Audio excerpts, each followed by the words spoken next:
Chapter 8. The Murder of Tywin Lannister. After the harrowing trial and betrayal of Shae, Tyrion Lannister found himself on the brink of exile, both physically and emotionally.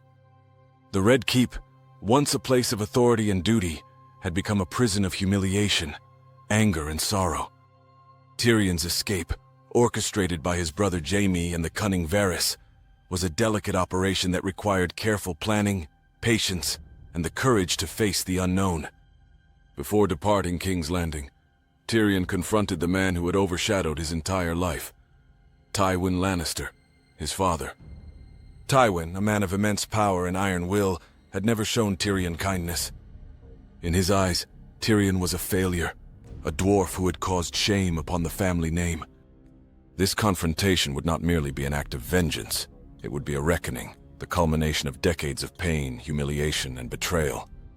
Tyrion entered the privy quietly, the cold stone underfoot echoing his every step. He found Tywin seated, reading as though the world outside the chamber held no significance. For a moment Tyrion paused, gathering the strength and resolve that had carried him through a lifetime of scorn. "Father," Tyrion began, his voice steady, betraying none of the storm inside. "We meet again, though I suspect this will be our last encounter." Tywin looked up briefly, his expression a mixture of irritation and disdain. "Tyrion," he said, his tone flat, "you have always been a disappointment." "Nothing you do will change that." "Do what you must, but you will never earn the respect or honor of House Lannister."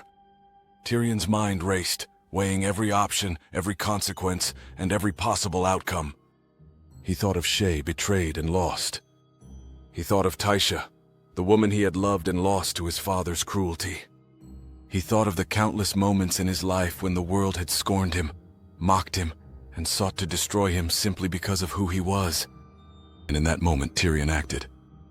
With a swift motion, he drew his blade, striking Tywin where judgment and cruelty had left their mark upon him for decades. Tywin's life ended not on a battlefield, but in the quiet chamber where he had believed himself untouchable. Tyrion had taken a stand, not merely for himself, but against a lifetime of oppression, ridicule, and the crushing weight of a father's scorn. The act was both liberating and harrowing. Tyrion's heart was heavy with sorrow, anger, and a profound sense of loss. He had killed the man who had defined his suffering, yet the victory brought no joy.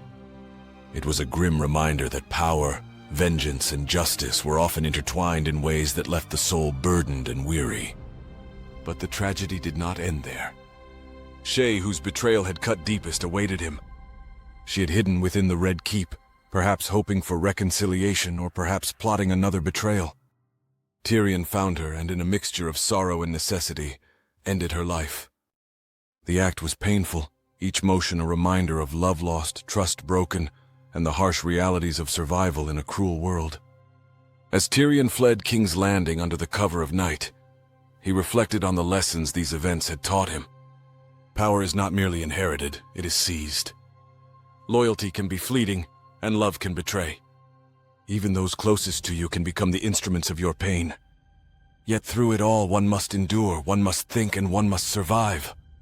In the darkness of the city streets, Tyrion whispered to himself, "I have lost much, yet I live. I am scorned, yet I endure. And in that endurance lies the power that no sword can grant, no army can wield, and no father can take away." Exile awaited, a path filled with uncertainty, danger, and opportunity. But Tyrion Lannister, the dwarf who had been mocked, humiliated, and betrayed, was ready. He had faced the worst of men, and the worst of himself, and emerged alive, sharpened, and prepared to shape his destiny in ways that no one, not even Tywin Lannister, could have foreseen. Chapter 9. Exile, across the narrow sea. Tyrion Lannister's flight from King's Landing marked the beginning of a new chapter. A journey across the narrow sea, a path of exile that would reshape his understanding of power, freedom, and survival. With the city he had saved and the family that had betrayed him behind him, Tyrion faced the unknown, a foreign land, unfamiliar customs, and a world where his name carried both infamy and curiosity. The journey began with careful planning. Varys, the spider, had orchestrated much of Tyrion's escape, providing safe passage and the means to travel discreetly. Tyrion knew that every step could bring danger. Pirates, assassins, or those loyal to the Lannisters could appear at any moment. Yet he carried with him the experience, wit, and strategic acumen that had saved him countless times before.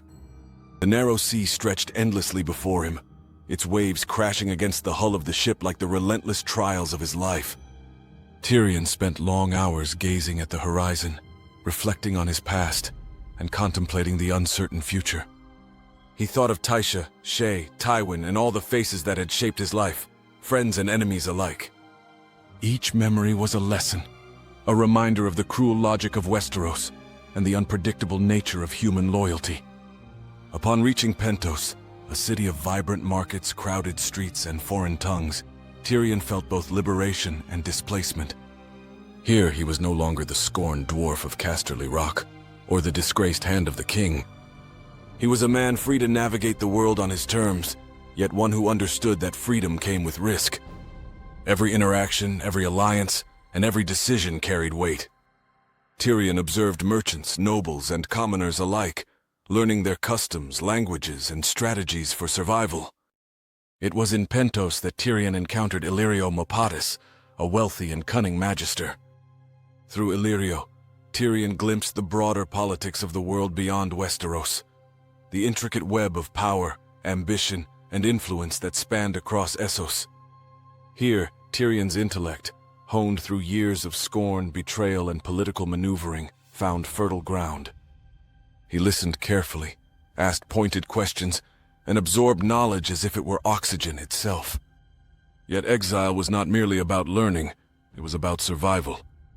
Tyrion navigated the bustling streets, avoided those who sought to claim his head for a Lannister bounty, and forged alliances that could protect him. He understood that in a land where he had no birthright, his most potent weapon remained his mind. Observation, wit, and calculated risk would be his shield and sword.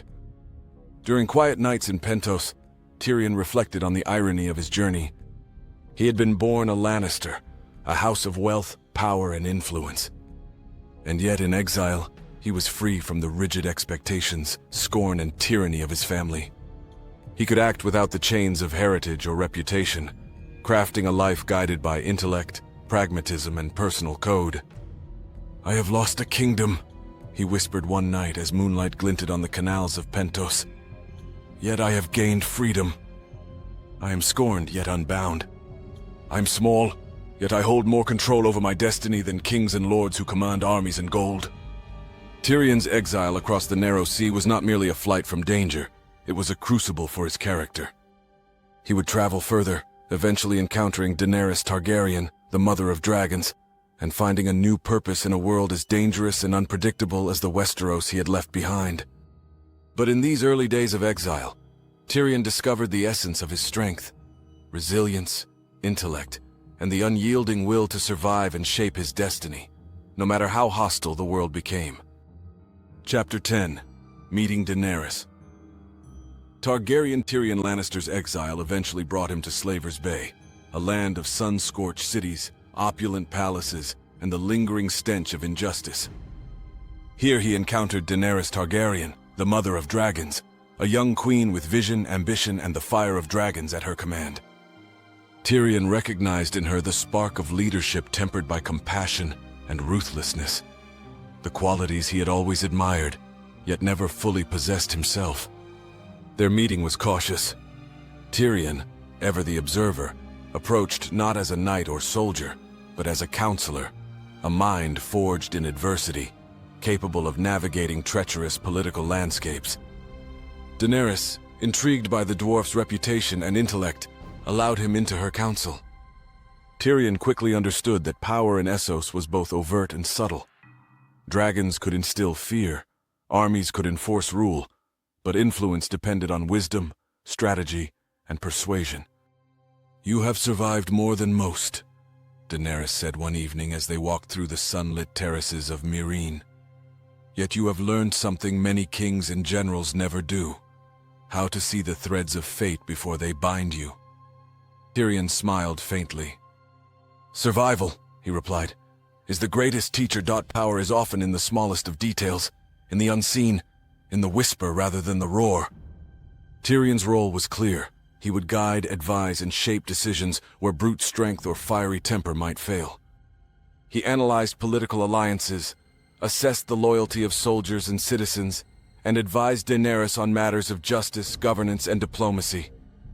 His mind, honed by years of scorn, betrayal, and survival, became a valuable asset in a world as treacherous as Westeros, if not more so. Yet Tyrion also faced inner conflict. He had learned to trust few and love sparingly.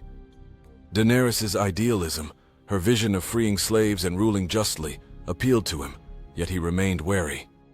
Experience had taught him that even the noblest intentions could be manipulated, corrupted, or undone by ambition, fear, and human frailty. In quiet moments, Tyrion reflected on his journey. The halls of Casterly Rock, the betrayal of Shae, the death of Tywin, the perilous exile across the narrow sea. Each memory was a reminder of the cruel logic of the world and the necessity of wit, patience, and careful observation. And yet, in Daenerys, Tyrion saw a chance to wield his intellect not just for survival, but for the shaping of empires, for justice, and perhaps, in some small way, for redemption. The clever survive, he thought, watching the sun set over the bay, and the wise shape the future. I have survived. Now perhaps I may shape the world itself. In these early days with Daenerys, Tyrion's mind was alight with strategy. He considered how to maintain control in liberated cities, how to prevent rebellion, and how to prepare for the inevitable conflicts with those who would challenge her rule. He observed her dragons, magnificent and terrifying, and understood that true power was as much about perception and inspiration as it was about fire and steel. Through counsel, diplomacy, and the occasional quiet jest, Tyrion carved a place for himself in Daenerys' court. He became a bridge between her ambition and the complex realities of ruling, offering insight tempered by experience, wit, and pragmatism. For the first time in many years, Tyrion felt a purpose beyond survival. A purpose that aligned intellect, strategy, and courage in service of something greater. As the dragons cast long shadows over the city, and the sun dipped beneath the horizon, Tyrion reflected quietly. I have been scorned, betrayed, and hunted. I have endured exile and loss. Yet here, in a world of fire and ambition, I find a place where my mind, my wit, and my experience are valued. Perhaps this is not merely survival. Perhaps this is influence, legacy, and the shaping of history itself. Chapter 11. Tyrion's philosophy and reflection on life. As Tyrion, Lannister's journey continued across continents. Through betrayals, wars, and the shifting tides of power, he came to reflect on the lessons life had painfully and meticulously taught him. From the gilded halls of Casterly Rock to the icy walls of the north, from the inferno of the Battle of Blackwater to the opulent courts of Essos, Tyrion had lived a life defined by contradiction. Small in stature, yet vast in intellect. Scorned by birth, yet influential in action. Often despised, yet indispensable to kings and queens alike. Tyrion understood that survival was never granted, it was earned. It was earned through observation, through wit, through the ability to read people and anticipate danger. He had learned that power was not simply the command of armies or wealth, but the nuanced understanding of human nature, the patience to wait, and the wisdom to act decisively when the moment arose. He reflected on love, loss, and betrayal. Tysha had taught him that innocence and trust could be precious yet fleeting. Shae had revealed the bitter truth that even those closest to you could wound the deepest, intentionally or under the pressures of circumstance. Tywin had shown him that cruelty and ambition could overshadow affection, and that authority often masqueraded as morality. And yet, Tyrion also recognized that these experiences had shaped him, forged a mind sharp enough to navigate the most perilous games of politics, strategy, and human interaction.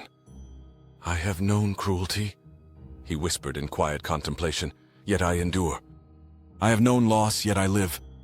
I have been scorned, mocked, and underestimated, yet here I stand, not defeated but refined by the fires of my trials. Tyrion's philosophy of life had crystallized over years of struggle. He understood the value of intellect over brute strength, humor over despair, and foresight over recklessness. Where others relied solely on swords and armies, Tyrion relied on observation, persuasion, and subtlety. He saw that human nature was both fragile and predictable. Fear, desire, ambition, and vanity could be anticipated and leveraged by those clever enough to notice. He also reflected on identity. As a dwarf in a world obsessed with appearances, Tyrion had been forced to define himself not by what others saw, but by what he knew to be true. "I am Tyrion Lannister," he said quietly. "Small in body, yes, but vast in mind. Scorned by birth, yes, yet unbound in thought. And though they may mock me, they cannot diminish the power of my intellect." Tyrion understood the paradox of life in Westeros and beyond. The clever survive, the courageous endure, and the patient shape history. He had learned that even in moments of despair, humor could be a shield, knowledge a sword, and empathy a map through the treacherous landscape of human ambition. As he gazed across the narrow sea, dragons soaring in the distance, sun casting golden light upon the water, Tyrion contemplated the future. Wars would come, alliances would crumble, and betrayal would strike again, but he would endure. He had survived childhood scorn, the cruelty of his father, exile, and near-death experiences. He had learned at every turn that the world is cruel, but survival is possible with wit, courage, and careful thought. "And so," Tyrion concluded to the wind and waves, "I endure. I survive. I influence. I learn. I live. For in life, the small may be overlooked, the scorned underestimated, and the clever underestimated, but the clever, the wise, the resilient, they endure beyond the reckoning of the strong, the proud, and the unthinking. And I am one of them." With this reflection, Tyrion Lannister's story, at least this chapter of it, draws to a contemplative close. The dwarf who had faced mockery, betrayal, exile, and death had emerged not merely as a survivor, but as a figure defined by intellect, insight, and an unyielding will. In a world that often despised him, he had learned the ultimate lesson: that power is not always visible, strength is not always measured in arms, and legacy is not always inherited. But it can be earned by those who are clever enough, patient enough, and wise enough to seize it. Chapter 12. Tyrion as Hand to Daenerys. After joining Daenerys Targaryen, Tyrion quickly became one of her most trusted advisors. His sharp mind and experience in Westerosi politics made him invaluable. He helped her plan the conquest of Westeros, advised on the logistics of armies and naval movements, and counseled her on diplomacy with allies like the Greyjoys and Dothraki. Tyrion's role also required navigating Daenerys' temper and idealism. While she sought justice for the oppressed and dreamed of freeing Westeros from tyranny, Tyrion warned her of the dangers of impulsive decisions. He recognized that her dragons were both a source of awe and a potential instrument of fear that could alienate allies and subjects alike.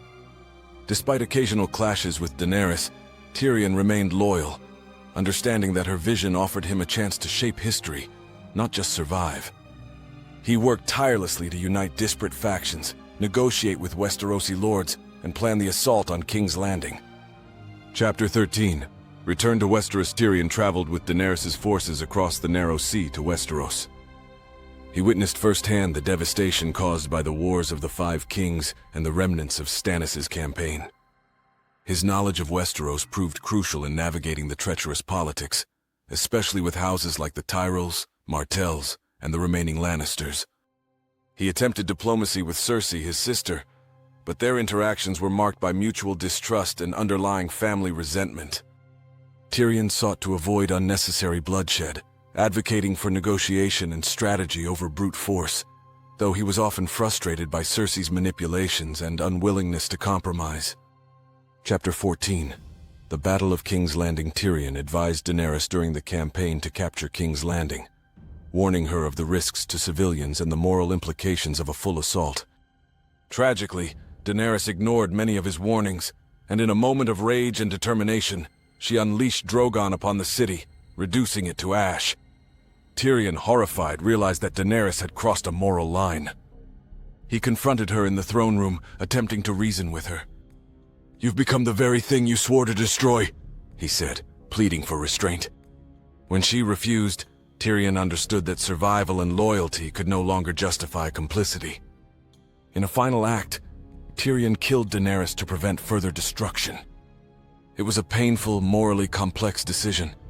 He mourned her potential, the person she could have been, and the dragons that had represented hope for a new world. Tyrion's act saved countless lives, but also left him burdened with guilt, the weight of another morally devastating choice. Chapter 15. Imprisonment and the aftermath. After Daenerys' death, Tyrion was imprisoned by the forces loyal to her new regime. He faced judgment for regicide, the consequences of decisions that had been both moral and politically necessary. Tyrion reflected on his entire life, how he had survived betrayal, scorn, and exile, and realized that the cycles of power, cruelty, and loyalty remained unbroken. Ultimately, Bran Stark became king of the Six Kingdoms and decreed Tyrion's appointment as Hand of the King, despite his past mistakes. Tyrion accepted, understanding that governance required wisdom, pragmatism, and a willingness to confront both moral dilemmas and political challenges. Chapter 16. Rebuilding and Reflection. As Hand to King Bran, Tyrion focused on repairing the fractured realm. He worked to restore order in King's Landing, negotiate peace among surviving lords, and promote justice tempered with pragmatism. He attempted to learn from past mistakes, striving to balance morality and strategy while navigating the fragile loyalties of Westeros. In his final reflections, Tyrion acknowledged the complexity of life, that survival demanded intelligence, courage, and moral calculation, that love and loyalty could betray, and that power was most dangerous when combined with unchecked emotion. He embraced his role not as a ruler, but as a mediator, advisor, and survivor, a man who had endured more than most and emerged wiser for it. And that concludes the full story of Tyrion Lannister, a man who survived scorn, betrayal, and war, and whose wit, intelligence, and resilience shaped the fate of kingdoms. From Casterly Rock to King's Landing, across the narrow sea, and into the final days of Westeros, Tyrion's journey reminds us that true power often lies not in strength, but in the mind. Thank you for joining us on Lore by Naz. Don't forget to like, subscribe, and comment below if you want more deep dives into the lore of your favorite Game of Thrones characters.